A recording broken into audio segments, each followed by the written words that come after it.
तो चलिए अब आपको मैं दिखाता हूँ कि मैं रुका कहाँ पर हूँ। शायद कल की वीडियो में मैं दिखाया था या नहीं दिखाया था, याद नहीं है। तो बहुत बड़ा गुरुद्वारा है और कितने भी भक्त आ जाएं, सैकड़ों हज़ारों भक्त डेली आते हैं। तो ऐसे यहाँ पर डॉर्मेट्रीज़ हैं। तो यहाँ पर मैं रुका हुआ था और अभी चेकआउट कर रहा हूँ। तो ये ब्रीफकेस मैं यहाँ पर डिपॉजिट कर दूँगा और ये 2 बैग हैं। इसमें लैपटॉप है क्योंकि ऑफिस वर्क की वजह से मुझे लैपटॉप साथ में कैरी करना पड़ता है। इसमें थोड़ा सा कपड़े वगैरह हैं। तो बस चलते हैं। सुबह मैं 6 बजे आया था, तब चाय भी चल रही थी और प्रसादा भी चल रहा था। अच्छा, जिसको नाश्ता करना हो नाश्ता करे, जिसको प्रसादा पाना हो।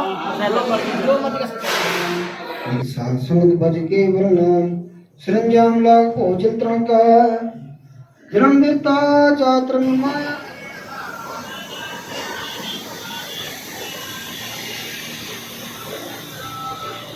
जब हम हेमकुंड साहिब या फूलों की घाटी का ट्रैक करते हैं तो जो मोटरेबल रोड है वो फुलना तक है। फुलना यहाँ से 3 से 4 किलोमीटर है एक गांव। 3-4 किलोमीटर के लोग 50 रुपये चार्ज कर रहे हैं। अगर आप अपनी कार से भी आए हैं तो भी आपको इससे आगे नहीं जाने दिया जाएगा, आपको इनकी गाड़ियों से ही जाना होता है।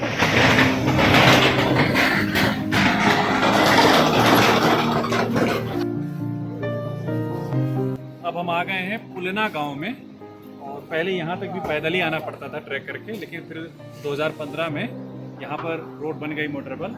यहाँ तक गाड़ियाँ आ जाती हैं। अभी और आगे तक भी रोड बनेगी, लेकिन हालांकि अभी नहीं बन रही है। गोविंद धाम 10 किलोमीटर है, तो मेरी स्पीड लगभग आधा किलोमीटर का एवरेज आएगा। तो 10 किलोमीटर के मुझे 5 घंटे लगने चाहिए, ऐसा मेरा अनुमान है। और बस रास्ते के नज़ारे दिखाएंगे आपको। ये हमारी यात्रा कम ट्रैक है। जो लोग फूलों की घाटी जाते हैं वो ट्रैक करते हैं, जो हेमकुंड साहिब जाते हैं वो यात्रा करते हैं। हम दोनों जगह जाएंगे, तो बात कम करते हैं, चलते हैं। चढ़ाई शुरू हो गई है। नहीं भाई, क्या रेट चल रहा है इस समय घोड़े का? घोड़े का सस्ता है भाई साहब, 1900 रुपये है सर। यहाँ पर आ जाइए। क्या है? और कंडी का 1300 जी। मैडम मैंने भी स्टार्ट किया है। आप जब गए थे तब कितने घंटे में चढ़ गए थे? एक्चुअली हमने स्टार्ट किया था उस दिन 7:30 बजे और मैं 2:10 पे पहुंची थी। सब पे अपनी वॉकिंग का स्टेमिना पे डिपेंड करता है। स्टेमिना पे ये 4:30 बजे पहुंचे मेरे साथ। 4 बजे पहुंचे, 8 बजे चल के 4 बजे। हम 2 बजे आगे जो ब्रिज जाएगा ना, ब्रिज के आगे का रास्ता पहले तो बहुत ज़्यादा ब्यूटीफुल व्यू है, उसको देख के आपको बहुत अच्छा लगेगा। उसके बाद व्यू आप भूल जाओगे धीरे धीरे धीरे धीरे, जैसे टफ एक टारगेट आपको नजर आएगा ना कि अचीव करना है। सांस भी फुल। कहाँ से आए आप लोग? अच्छा, चलिए ओके, थैंक यू। लो भैया, कुछ आइडिया लग गया। हम अपने को 5 घंटे वालों में मान रहे हैं। तो घांगरिया 9 मतलब कि 10 किलोमीटर है, तो ऐसा मान सकते हैं कि हम 1 किलोमीटर आ गए हैं और 25 मिनट लगा है मेरे को यहाँ तक आने में।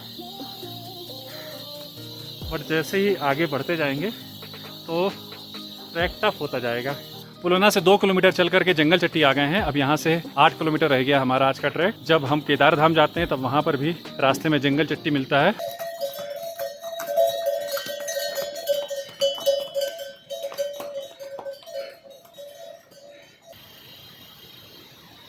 बहुत ज़्यादा स्वेटिंग हो रही है, पसीना बह बह करके आँखों में जा रहा है, तो आँखों में छरछराहट हो रही है। ऐसा पहली बार हो रहा है। और 3 किलोमीटर पूरे यहाँ माइलस्टोन लगा हुआ है, 3 किलोमीटर आ गए हैं और 1.25 घंटे हो गए हैं। 11:15 बज गया है, 10:30 बजे चले थे। हर 20 to 25 मिनट में 100 ml पानी पीते रहना चाहिए। और अगर आप ग्रुप में हैं तो कभी किसी का कंपटीशन मत करिए, हर किसी की अपनी स्पीड होती है। मैं तो सोलो हूँ, मैं तो आराम से चलता हूँ। पानी पीने में बहुत मज़ा आता है।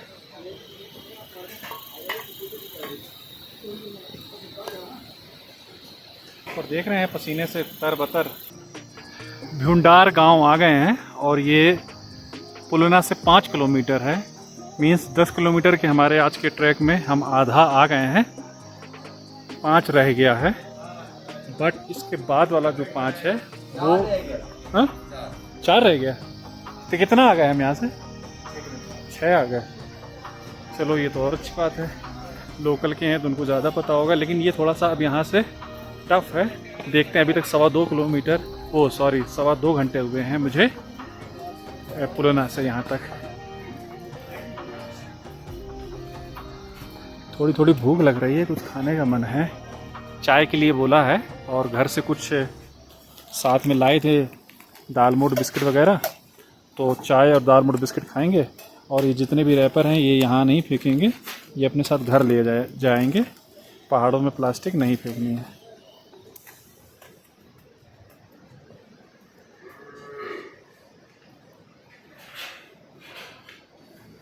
ये जो अभी इतनी सकरी सी रोड है उसे चौड़ी होने के लिए पिलर बन रहे हैं, फिर वहाँ तक हो जाएगी। हमारे बगल बगल में जो नदी है इसका नाम है लक्ष्मण गंगा और ये गोविंद घाट में जाकर के अलकनंदा में मिल जाती हैं। और जो हमारा गुरुद्वारा था जहाँ हम रुके थे बिल्कुल पास में, गुरुद्वारे के सामने ही मिलती हैं।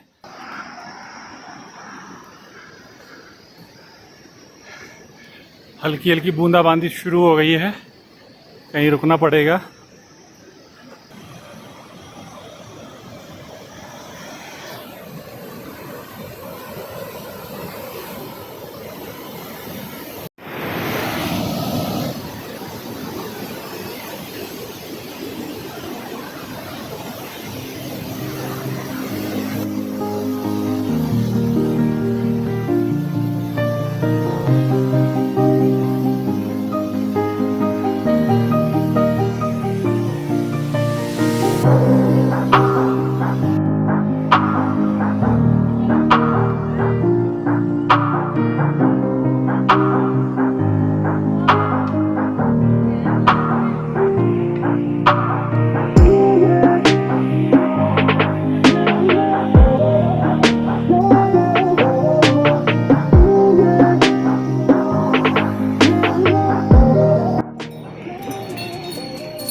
पानी पीने के लिए बैठे थे, 8 किलोमीटर आ गए हैं, अब 2 किलोमीटर रह गया है।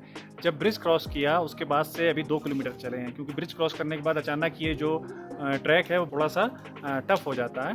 तो ब्रिज क्रॉस करने से यहाँ तक के 2 किलोमीटर में 1.5 घंटे लग गए। ब्रिज के उस पार तक ठीक था, जैसा कि हर ट्रैक में होता है कि जो सेकेंड हाफ होता है वो थोड़ा सा ज़्यादा टफ होता है, वही चीज़ यहाँ पर भी है। और बारिश नहीं हुई, लग रहा था बूंदाबांदी शुरू हुई थी कि रेनकोट निकालना पड़ेगा या रुकना पड़ेगा, पर थोड़ी थोड़ी बूंदाबांदी होती है और बंद हो जाती है।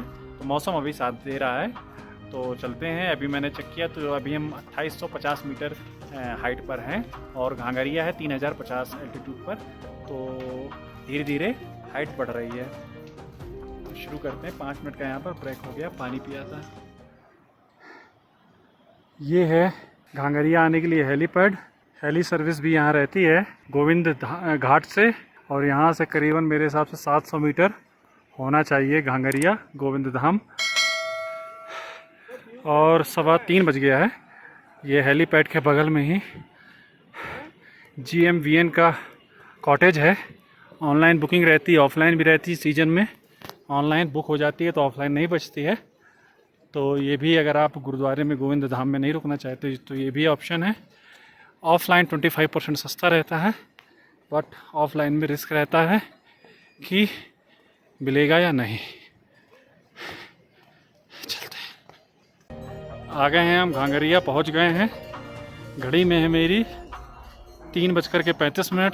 10:30 बजे ट्रैक स्टार्ट किया था और 3:30 मतलब 5 घंटे, वही मेरा आइडिया था। यहाँ पर घांगरिया में रूम्स भी हैं, तो जो लोग गेस्ट हाउस रेस्ट हाउस में रुकना चाहें वो भी रुक सकते हैं। GMVN का भी है और गुरुद्वारा भी है। आ गए हैं हम गुरुद्वारा गोविंद धाम।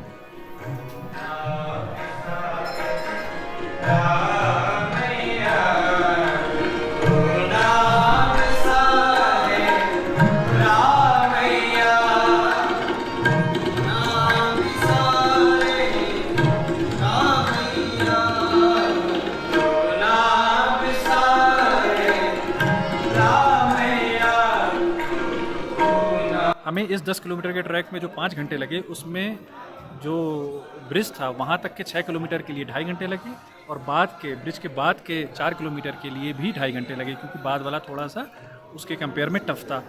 अब भूख नहीं लग रही है यहाँ पर आकर के, तो गर्म पानी पिया है और चाय पी है। अब आधे घंटे बाद लंच कम डिनर प्रसादम करेंगे, और कोशिश रहेगी कि 7 से 8 बजे के बीच में सो जाएं, ताकि 4 बजे जग करके और 6 बजे 5:30-6 बजे यात्रा के लिए हेमकुंड साहिब की कल निकल जाएं, और परसों जाएंगे फूलों की घाटी।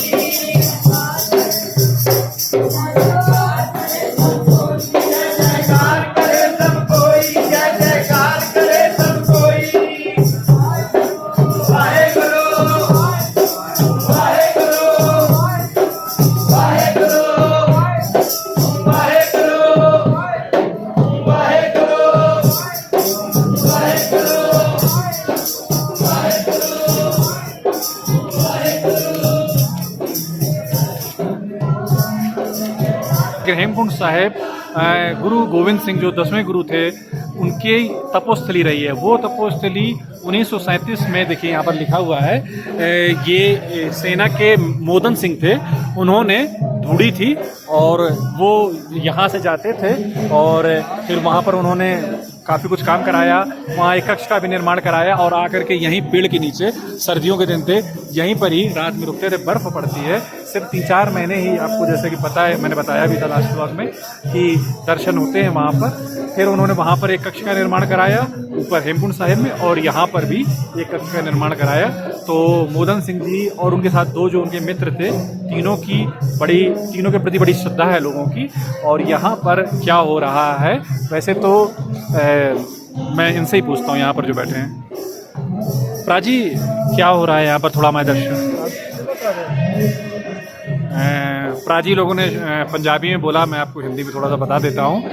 निशान साहब, जो कि बहुत ही पवित्र एक प्रतीक भी होता है परंपरा में, तो उनका जो है जोड़ा बदला जा रहा है निशान साहब का। संगत आई हुई है भजन कीर्तन के साथ, और बहुत ही भावनात्मक माहौल में और बहुत ही धार्मिक ओतप्रोत माहौल में ये जोड़ा बदला जा रहा है।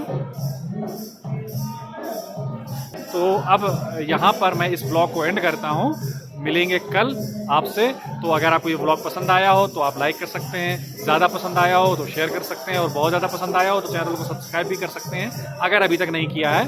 तो होगा ये कि जब भी मैं नेक्स्ट वीडियो डालूंगा तो आपको मिलेगा। तो बाय बाय, अपना ख्याल रखिएगा।